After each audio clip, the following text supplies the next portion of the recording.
భారత tennis star Sania Mirza భర్త షోయబ్ మాలిక్ నుంచి విడిపోయిన తర్వాత ఒంటరిగానే ఉంటోంది. తన కుమారుడు ఇజాన్ మిర్జాతో కలిసి దుబాయ్లో నివసిస్తోంది. ప్రస్తుతం తన కొడుకు ఆలన పాలనలోనే ఎక్కువగా సమయం గడిపేస్తోంది ఈ టెన్నిస్ క్వీన్. ఇక అప్పుడప్పుడు సానియా మిర్జా సోదరి ఆనం మిర్జా కూడా వారితో సరదాగా గడుపుతూ ఉంటుంది.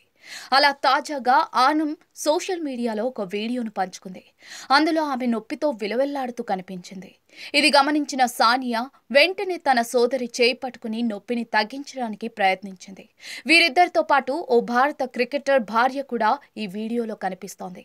అవును, ఆనం షేర్ చేసిన వీడియోలో భారత క్రికెటర్ రాబిన్ ఉతప్ప భార్య శీతల్ కూడా ఉంది. ఆమె కూడా ప్రస్తుతం దుబాయ్లోనే ఉంటోంది. తాజాగా వీరు ముగ్గురు చెవులు కుట్టించుకున్నారు. శీతల్, సానియా ఎలాగో నొప్పి భరించారు, కానీ ఆనం మాత్రం చాలా గట్టిగా అరిచేసింది.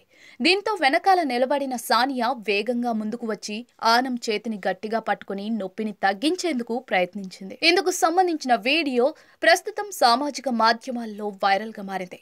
కాగా దుబాయ్లోని ఓ ప్రముఖ ఇయర్ పియర్సింగ్ సంస్థ ప్రమోషన్ కోసం సానియా, ఆనం, శీతల్ చెవులు కుట్టించుకున్నట్లుగా తెలుస్తోంది.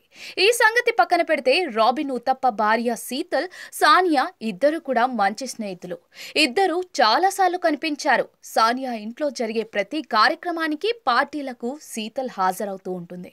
ఇది మాత్రమే కాదు, రాబిన్ ఉతప్ప కుమారుడు, సానియా మిర్జా కుమారుడు కూడా స్నేహితులుగా మారిపోయారు.